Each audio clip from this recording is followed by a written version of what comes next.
ರಾಜ್ಯ ಕಾಂಗ್ರೆಸ್ನಲ್ಲಿ ಮಿಂಚಿನ ಸಂಚಲನ ಹಿನ್ನೆಲೆಗೆ ಸರಿತು ಪವರ್ ಪಾಲಿಟಿಕ್ಸ್. ಸದ್ಯಕ್ಕೆ ರಾಜ್ಯ ಕಾಂಗ್ರೆಸ್ನಲ್ಲಿ ಮಿಂಚಿನ ಬೆಳವಣಿಗೆಗಳಾಗ್ತಾ ಇದೆ, ಸಂಚಲನ ಮೂಡ್ತಾ ಇದೆ. ಈ ಒಂದು ಪವರ್ ಪಾಲಿಟಿಕ್ಸ್ ಈಗ ಹಿನ್ನೆಲೆಗೆ ಸರಿದಿದೆ. ಜೂನ್ ವರೆಗೂ ಸಿಎಂ ಸ್ಥಾನದಲ್ಲಿ ಸಿದ್ದುನೇ ಫಿಕ್ಸ್. ಹೈ ಸಂದೇಶದ ಬೆನ್ನಲ್ಲೇ ಸಿಎಂ ಸಿದ್ದು ಫುಲ್ ಆಕ್ಟಿವ್ ಆಗಿದ್ದಾರೆ. ಬಜೆಟ್ಗೂ ಮುನ್ನವೇ ಸಿದ್ದು ಸಂಪುಟ ಸರ್ಜರಿ. ಸಿಎಂ ಸಿದ್ದರಾಮಯ್ಯಗೆ ಹೈಕಮಾಂಡ್ ಬುಲಾವ್. ಈ ವಾರಾಂತ್ಯದಲ್ಲಿ ದೆಹಲಿಗೆ ಸಿಎಂ ಸಿದ್ದರಾಮಯ್ಯ ಅವರು ಹೋಗಲಿದ್ದಾರೆ.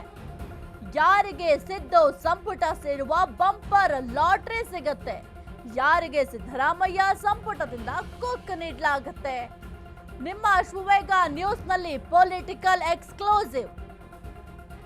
ರಾಜ್ಯ ಕಾಂಗ್ರೆಸ್ನಲ್ಲಿ ಮಿಂಚಿನ ಸಂಚಲನ ಮೂಡಿಸ್ತಾ ಇದೆ. ಸದ್ಯಕ್ಕೆ ಈ ಒಂದು ಪವರ್ ಪಾಲಿಟಿಕ್ಸ್ ವಿಚಾರ ಅಷ್ಟರ ಮಟ್ಟಿಗೆ ಚರ್ಚೆ ಆಗ್ತಾ ಇಲ್ಲ. ಯಾರು ಕೂಡ ಈ ಒಂದು ವಿಚಾರವಾಗಿ ಚರ್ಚೆಯನ್ನ ಮಾಡ್ತಾ ಇಲ್ಲ. ಆದ್ರೆ ಈ ಒಂದು ಸಚಿವ ಸಂಪುಟ ಪುನರ್ರಚನೆ ಯಾವಾಗ ಆಗುತ್ತೆ ಅನ್ನೋ ಕೆಲವೊಂದಿಷ್ಟು ಕುತೂಹಲಕಾರಿ ವಿಚಾರಗಳು ಈಗ ಸದ್ಯಕ್ಕೆ ತಿಳಿದು ಬರ್ತಾ ಇದೆ. ಯಾಕೆಂತಂದ್ರೆ ಎಲ್ಲರೂ ಕೂಡ ಕೇಳ್ತಾ ಇದ್ರು ಸಚಿವ ಸಂಪುಟ ಪುನರ್ರಚನೆ ಯಾವಾಗ ಮಾಡ್ತೀರಾ ಅಂತ. ಯಾಕೆಂತಂದ್ರೆ 2.5 ವರ್ಷ ಆಗಿದೆ ಕಾಂಗ್ರೆಸ್ ಸರ್ಕಾರ ಅಧಿಕಾರಕ್ಕೆ ಬಂದ್ರು, ಆದ್ರೂ ಕೂಡ ಒಂದು ಸಚಿವ ಸಂಪುಟ ಪುನರ್ರಚನೆ ಆಗಿಲ್ಲ. ಡಿಸೆಂಬರ್ನಲ್ಲಿ ಸಚಿವ ಸಂಪುಟ ಪುನರ್ರಚನೆ ಆಗುತ್ತೆ ಅಂತ ಕೂಡ ಹೇಳಲಾಗ್ತಾ ಇತ್ತು. ಆದ್ರೆ ಈ ಒಂದು ಸಚಿವ ಸಂಪುಟ ಪುನರ್ರಚನೆ ವಿಚಾರಕ್ಕೆ ಸಂಬಂಧಪಟ್ಟಂತೆ ಸಾಕಷ್ಟು ಬೆಳವಣಿಗೆಗಳಾಗುವ ಸಾಧ್ಯತೆ ಇದೆ. ಇನ್ನು ಮುಖ್ಯವಾಗಿ ಸಿದ್ದರಾಮಯ್ಯ ಅವರ ಸಂಪುಟ ಸೇರೋದಕ್ಕೆ ಯಾರಿಗೆಲ್ಲ ಮಣೆ ಹಾಕ್ತಾರೆ, ಎಷ್ಟು ಜನಕ್ಕೆ ಸದ್ಯಕ್ಕೆ ಕೊಕ್ ನೀಡ್ತಾರೆ ಅನ್ನೋದು ಕೂಡ ನೋಡ್ಬೇಕಾಗತ್ತೆ. ಯಾಕೆಂತಂದ್ರೆ ಹೊಸಬರಿಗೆ ಮಣೆ ಹಾಕುವ ಸಾಧ್ಯತೆ ಇದೆ. ಹೊಸಬರನ್ನ ಈ ಒಂದು ಸಂಪುಟಕ್ಕೆ ಸೇರ್ಪಡೆ ಮಾಡಿಕೊಳ್ಳುವ ಸಾಧ್ಯತೆ ಇದೆ. ಹೈಕಮಾಂಡ್ ಕೂಡ ಈಗ ಸಿದ್ದರಾಮಯ್ಯ ಅವರಿಗೆ ಬುಲಾವ್ ಕೊಟ್ಟಿದೆ. ಈ ವಾರಾಂತ್ಯದಲ್ಲಿ ಸಿದ್ದರಾಮಯ್ಯ ಅವರು ಹೈಕಮಾಂಡ್ನ ಭೇಟಿ ಮಾಡಲಿಕ್ಕೆ ಹೋಗುವ ಸಾಧ್ಯತೆ ಇದೆ. ಹೋದಂತಹ ಸಂದರ್ಭದಲ್ಲಿ ಈ ಒಂದು ಸಂಪುಟ ಪುನರ್ರಚನೆ ವಿಚಾರಕ್ಕೆ ಸಂಬಂಧಪಟ್ಟಂತೆ ಚರ್ಚೆಯನ್ನ ಮಾಡ್ತಾರೆ.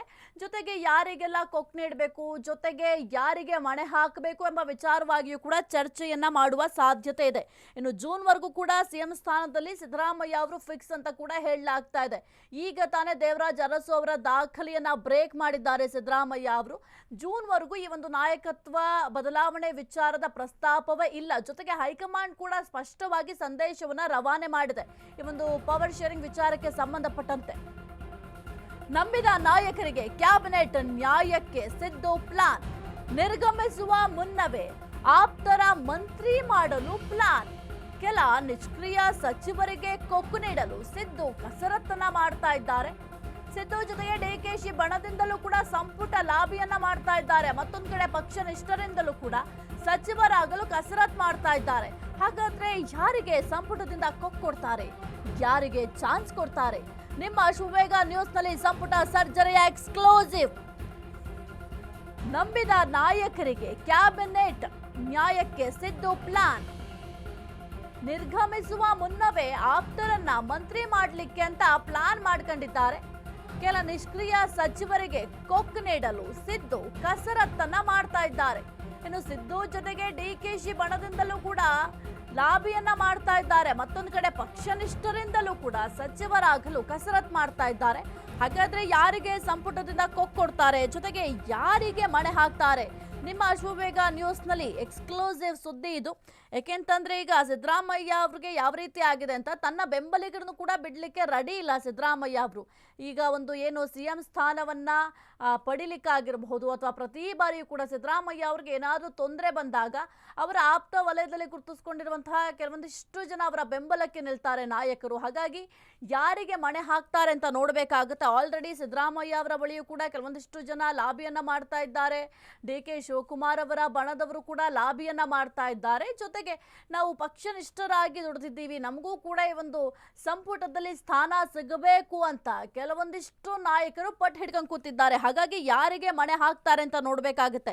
ಇನ್ನು ತಮ್ಮ ನಾಯಕತ್ವವನ್ನ ಈಗ ಸದ್ಯಕ್ಕೆ ನಾಯಕತ್ವ ಬದಲಾವಣೆ ಅಂತ ಏನು ಹೇಳ್ತಾ ಇದ್ದೀವಿ, ಆ ಒಂದು ನಾಯಕತ್ವ ಏನಾದರೂ ಬಿಟ್ಟು ಕೊಡುವಂತಹ ಸಂದರ್ಭ ಅಥವಾ ಏನಾದರೂ ಸನ್ನಿವೇಶ ನಿರ್ಮಾಣ ಆದರೆ ಅದಕ್ಕೂ ಮುನ್ನ ತನ್ನ ಆಪ್ತರಿಗೆ ಮಂತ್ರಿ ಸ್ಥಾನ ಸಿಗಬೇಕು ಅಂತ ಸಾಕಷ್ಟು ಕಸರತ್ತನ್ನು ಕೂಡ ಮಾಡ್ತಾ ಇದ್ದಾರೆ. ಮಂತ್ರಿ ಮಾಡಿಯೇ ಸಿದ್ಧ ಅನ್ನೋ ರೀತಿಯಲ್ಲಿ ಕಸರತ್ತನ್ನ ಮಾಡ್ತಾ ಇದ್ದಾರೆ.